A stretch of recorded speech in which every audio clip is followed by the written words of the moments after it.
हेच झालं।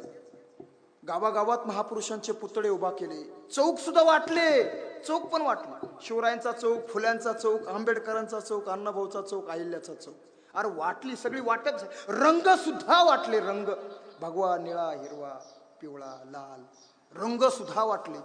महापुरुष अक्षरशः बाजारात विकायला आणून मांडले आणि महापुरुषांच्या नावानं राजकारण सुरू झालेलं आहे। मित्रांनो, काय झालं माहितीये का, एक दिवस गावात ही सगळी पुतळे जमा झाली, शिवरायांचा पुतळा, फुल्यांचा पुतळा, आंबेडकरांचा पुतळा, अण्णाभाऊचा पुतळा, ही पुतळे सगळे असे गावात जमा झाले आणि जमा झालेले पुतळे बोलायला लागले। काय बोलत असतील? वर्गामध्ये आपल्याला गुरुजींनी सांगितलं, पुतळे बोलायला लागले तर लिहा निबंध। कसा लिहिता लो? माणसाला मानवतेचा विचार देणारे हे पुतळे बोलायला लागले। छत्रपती शिवरायांचा पुतळा पुढे आला नाही, शिवराय म्हणायला लागले, अरे 18 पगड जाती धर्मातल्या लोकांना सोबत घेऊन मी स्वराज्य उभा करण्याचं काम केलं, पण मला फक्त मराठा समाजातल्या लोकांनीच वाटून घेतलं। तसं महात्मा फुलेंचा पुतळा पुढे आला आणि महात्मा फुले म्हणाले, अरे जीवनभर मी समाजाला समतेचा, एकतेचा विचार दिला, बहुजन समाजातल्या मुलाबाळांना शिक्षणाच्या प्रवाहात मी आणलं, पण मला मात्र माळ्यांनी वाटून घेतलं।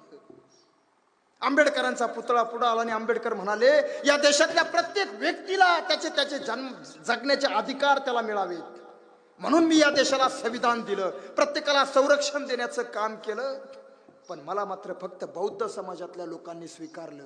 मी तर सगळ्या लोकांसाठी काम केलं। फुले म्हणतात मी सगळ्यांसाठी केलं, शिवराय म्हणतात मी सगळ्यांसाठी केलं, पण आम्हाला मात्र वाटून घेतलं। बाबासाहेब म्हणतात मी फक्त बौद्धांचा झालो, मला इतर कुठल्या जातीतल्या लोकांनी स्वीकारलं सुद्धा नाही। काठी टेकवत टेकवत टेकवत महात्मा गांधीजींचा पुतळा पुढे आला आणि महात्मा गांधी म्हणतात, बाबा हो, तुमचं तरी बरंय, बरं चाललंय तुमचं, तुमच्या पाठीमागं कुणी का व्हायना उभा आहे, तुम्हाला कुणी का व्हायना स्वीकारलंय, पण माझं लय अवघड आहे, मी तर फक्त शासकीय भिंतीवरल्या खेळाला असा लटकून बसलोय।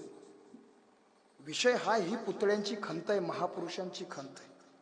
काही पुढे जाऊन आपल्याला असं सांगू इच्छितो, महात्मा फुलेंनी पहिला पोवाडा लिहिला आणि शिवरायांवरती दुसरा पोवाडा लिहिणारा जातीनं मुस्लिम, ज्याचं नाव शाहीर अमर शेख, हा माणूस शिवरायांवरती दुसरा पोवाडा लिहितो आणि हेच पोवाडे रशियाच्या चौका चौकामध्ये जाऊन गाणारा मातंग समाजातला अण्णाभाऊ साठे आहे। मित्रांनो, ही माणसं विचारानं जोडलेली होती। शिवरायांनी कुठल्या जातीचा धर्माचा विरोध केला नव्हता, ही सगळी माणसं एकमेकांचा विचार पुढे घेऊन जात होते। महात्मा फुलेंनी शिवरायांची समाधी शोधून काढली, महात्मा फुलेंचा पहिला पुतळा नाशिकमध्ये आंबेडकर उभा करतात आणि आंबेडकरांचा पहिला